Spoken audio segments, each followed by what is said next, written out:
So one thing I want to encourage is to not be afraid to question the official narrative.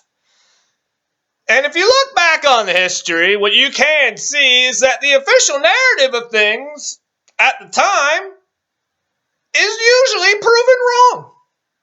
So at one point they thought the earth was the center and the sun revolved around the earth. We no longer believe that to be true.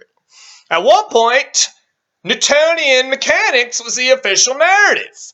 Then Einstein's theory of relativity came along and quantum mechanics, and we no longer believe that to be true. And then, the official narrative of the religions was also part of the narrative at the time, and they were stuck in that dogma. But we no longer believe those to be true. But it's not so simple when it comes to the religions, because there might have been aliens involved, and it's just a little more complicated. And it's also one of the things I'm expressing here is that the official narrative we have within the scientific community of reductionism, reducing consciousness to just the states of the brain and not understanding the true essence of consciousness and existence, is dogmatic and shallow and quite laughable. We'll laugh at how ridiculous this notion of reductive physicalism is today in regards to how it reduces consciousness to just merely nothing, really, just an illusion of the brain. That's what Daniel Dennett calls it, or whatever. And then a lot of people pointed out, well then, if it's an illusion, who's having the illusion? It's really a ridiculous premise here that we don't have free will. It's a ridiculous paradigm, and that's an official narrative you should question. But really, also, I wanted to make this video about questioning the official narrative of COVID-19. Because some people seem to think it's ridiculous to question that narrative. And, if you question the narrative, if you question it's everything they tell you on the TV, then you're just a wild and crazy conspiracy theorist. And you have no idea what you're talking about. And, it's sad because it's like, no, dude, I'm just asking questions here. Like, I'm just trying to figure out what we don't understand. I'm just asking why we have to take all these measures. Is it really necessary? Because the whole thing has been incredibly politicized. It has become so political. And now you're seeing this divide between people identifying with the left and with the right. And, and their premises and their beliefs on what's really going on with this whole COVID-19 thing. And I'm not taking a side there. I'm just saying, don't be afraid to question the official narrative.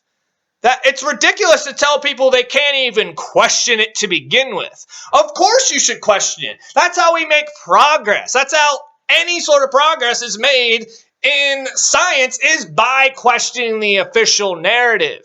If Einstein never questioned the official narrative, he would have never developed the theory of relativity. We would never get anywhere if we don't question the official narrative. And that is particularly important when it comes to the whole reductive physicalism model, because it reduces consciousness to nearly nothing. And then they might say that's not exactly what they're saying, but it is. They have no sense of conscious agency, no sense of the causal efficacy of consciousness. So basically they have no idea of free will. They dismiss it and say free will doesn't exist. That's part of the official narrative.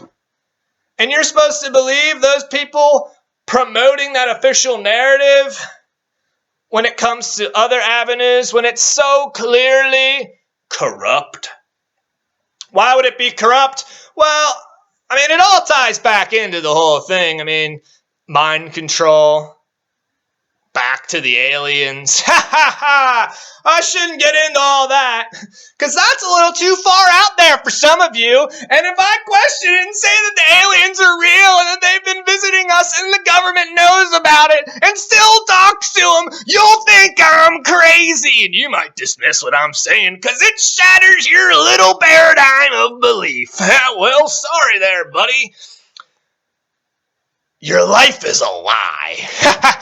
And it's a purposely constructed lie. They don't want you to figure this out. Why? I don't know. They want to eat your soul. What does that mean? I don't know. That's not what I'm not really claiming that. It's just a joke. But that's all I'm saying. Don't be afraid to question the official narrative. I mean, I think it's gotten ridiculous of people getting backlash just because they're raising questions and saying like, well, what if we didn't social distance for 18 months? What if my kids could play with kids across the street and nothing bad will happen? Whoa, what do you know? I mean, come on, guys. This is getting a little ridiculous. And if you can't see how this thing has gotten incredibly political and how everything that gets political ultimately is fundamentally corrupted, then you're just not paying any attention at all. And I'm not trying to take a stance. I think this virus is real. I mean, it is killing people. Sure. Viruses have been doing that. How severe is it really? And are these measures really justified? And should we all line up and just take this vaccine that they're pushing on us? Or maybe not. And I'm not trying to, hurt anyone, or I want us to all get along and live in peace and love, man. And I think that fundamentally we don't really get that from our leaders, or else maybe we'd have that. So I'm just saying, don't be afraid to question everything, especially the official narrative.